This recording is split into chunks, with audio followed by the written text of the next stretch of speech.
Hi, this is Mindy Fernandez-Scheinbaum from the Talent Learning Culture team. The topic we are going to be covering today is preparing for LEE's end-of-year annual evaluation part 2. This is a required course for staff members that are doing an annual evaluation for the first time at LEE. Press the red arrow Start when you are ready to begin the course.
This training is the first in a two-part series giving an overview of our end-of-year evaluation process.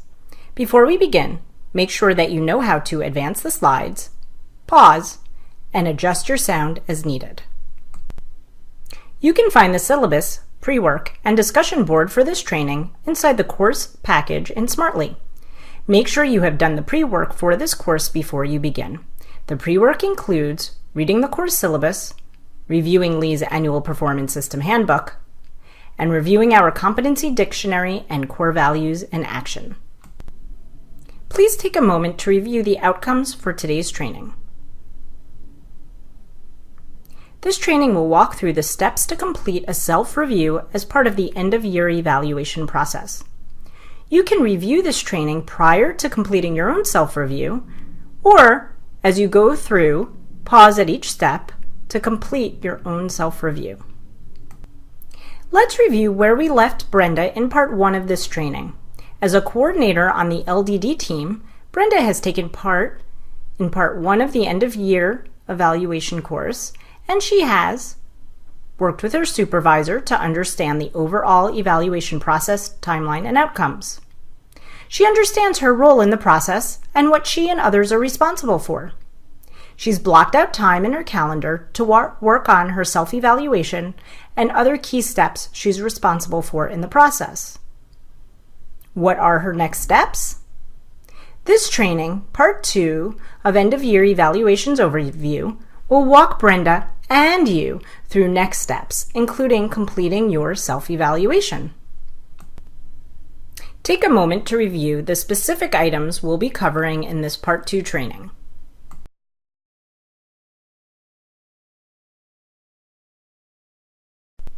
First, we're going to go over the parts of the evaluation form. Remember that the evaluation form purposefully mirrors the content and expectations laid out in a staff member's VOE. If you are completing your self-evaluation through the online system, your VOE content should be pre-populated. Here are the parts of our annual evaluation. It includes an opportunity for you to be evaluated on the content laid out in your vision of excellence, as well as an overall summary of your impact and areas of strength and growth, and how you'll address them in the coming year. On the coming slide, a video will be launched demonstrating the parts of the evaluation form and examples for each section.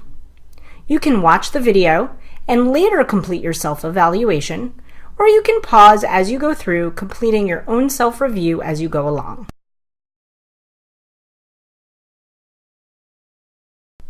Through our online performance management system, you will be able to access your evaluation as shown here. From the action items on the welcome page, Brenda is going to access her end-of-year evaluation. Here you will see an overview of the steps needed to get started. Brenda is ready to start working on her self-review. The first section of the evaluation is the impact realized. This section is a summary of the impact a staff member has had over the year and potential impact for the future. You can always come back to the impact realized section as you complete your review if you've missed anything.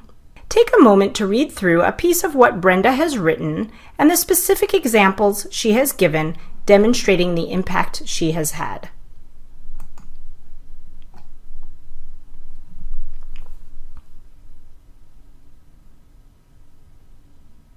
The next section of the review is additional contributions. This is an opportunity to highlight significant contributions that a staff member has made over and beyond the scope of their role. It is not required that staff members take on additional responsibilities, but many of us do, and we want to give an opportunity to recognize these contributions as part of the overall impact you've had this year. As you see here, Brenda does have additional contributions that she has made and has completed this section accordingly. Take a moment to look at her example.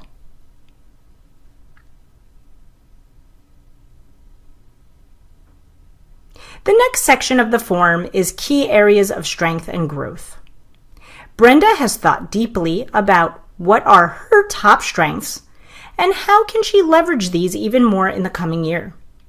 She has also reflected on where she can be doing even better and where she hopes to grow over the next year to reach her overall career goals. When you meet with your supervisor to discuss your evaluation, one of the things you'll discuss is an outline of a development plan over the coming year to support both your strengths and areas of growth. If you haven't already, think about your short-term and long-term career goals and your role next year.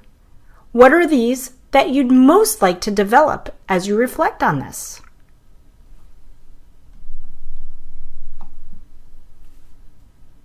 The next section of the evaluation is the Essential Competencies Checklist. You'll need to select only those competencies that were identified as key for your role on your Vision of Excellence. Brenda is going through and selecting the competencies from her VOE. You should rate yourself on each selected competency in accordance with the rubric given. The rating should be grounded in concrete examples demonstrating the performance of each competency. While it is not required to give commentary on every competency, examples give evidence for why a particular rating is being given. Additionally, concrete examples help illustrate precisely where there are challenges or success. Take a moment to see what Brenda has given.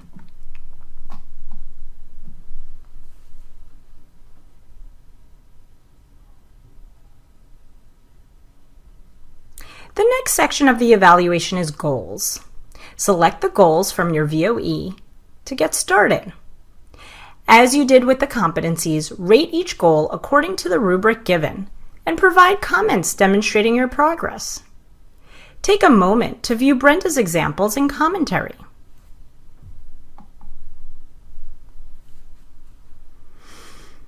The next section of the evaluation is core values. This section gives an opportunity to evaluate not just whether a staff member is meeting goals, but to comment on how they operate in relation to what the organization values most.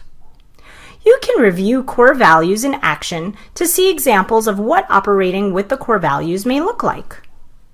Our core values are holistic. A staff member either meets expectations for operating with all the core values or doesn't. Thus, we provide space for you to give one overall rating for this section and to summarize your comments.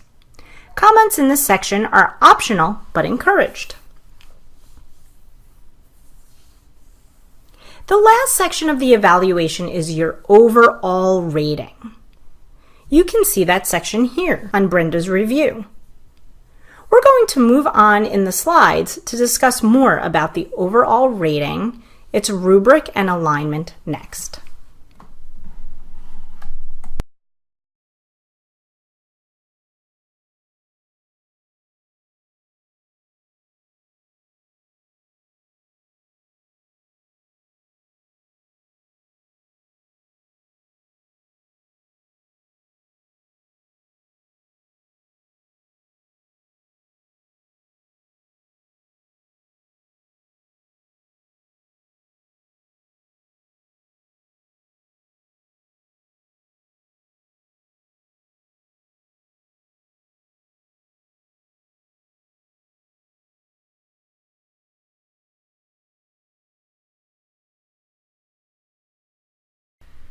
Now that you have become more familiar with the parts of the evaluation and completing your self-review, we are going to discuss the overall rating and how we align overall ratings across the organization. Here you see our overall rating descriptions, which provide a holistic rating of your overall performance and impact this year. If you toggle over each rating, you will see the full description for what is meant by each rating. Take a moment to read through each of the ratings. Write any questions you have in the discussion board for this training. On the next slide, you will have an opportunity to reflect on your own overall performance this year. A few important notes about overall ratings. First, they are holistic ratings based in both quantitative and qualitative evidence. There is no exact formula to determine this rating. For example, it is not an average or a mean of ratings you received throughout the evaluation. That said, it's likely that if the vast majority of ratings you received are one number on the 1 to 5 scale, then the overall rating will likely correspond to that number.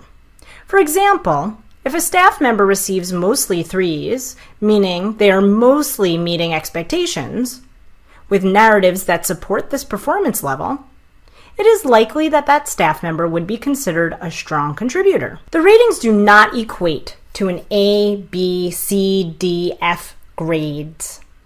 In other words, a strong contributor rating is not a C, like you would get on a college paper or exam, and so forth. We hold a very high expectation for our staff, which we lay out in our visions of excellence. If you meet this very high expectation, you are likely to be a strong contributor. In other words, you have met the high bar we have set for your role. If you have made even greater impact than we envisioned in your role, you are likely exceeding expectations. If you've made even more impact than we could have ever imagined in this role, you could be considered a distinctive contributor. If you do not make the impact that was envisioned for your role, it is likely that you have key areas of growth and that you might be considered a contributor needing improvement as an appropriate rating. Fit concern rating is for staff members who are struggling in key areas of their role or within the organizational context, and or having a detrimental impact. When you think about your performance over the year and the impact you have had, and consider the expectations set in your vision of excellence, what rating would you give yourself? Why? What evidence do you have? As a reminder, this overall rating is one of the pieces of information reviewed during the annual compensation review process. That's one of the reasons why we have put many steps in place to try to ensure fairness and equity of overall ratings across the organization. In the next slide, we are going to discuss how we work to ensure equity and alignment in overall ratings throughout the organization.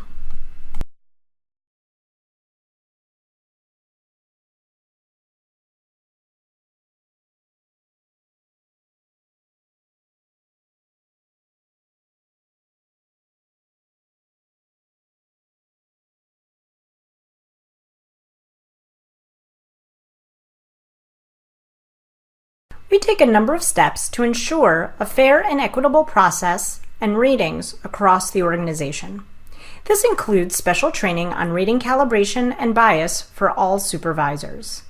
It also includes analyzing performance data across the organization to identify bias or preferential scoring by demographics such as race, gender, title band, tenure, team, or supervisor, and meeting with the leadership team to make sure there is alignment across all departments.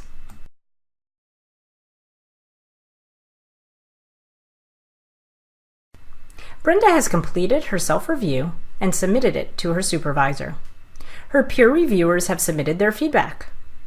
Brenda's supervisor has incorporated both into his written evaluation draft that he has submitted for review to his VP, and who will work with the leadership team and TLC to ensure alignment across the organization.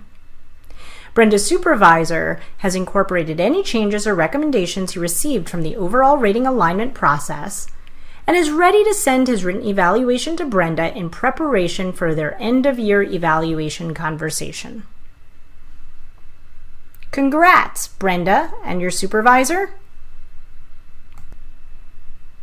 At this point, you should be familiar with each of the components of Lee's end-of-year evaluation and have had a chance to reflect on your performance in each of these areas.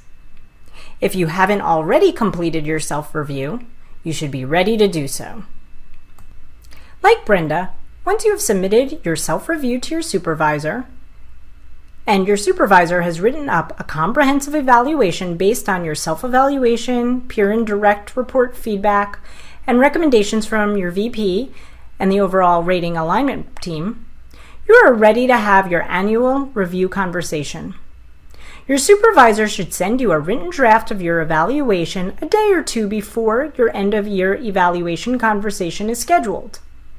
Block out time before you meet to read through the evaluation, make note of questions you have, where you need more clarity, feedback that resonates, and what you need to leverage your strengths and continue to develop over the coming year.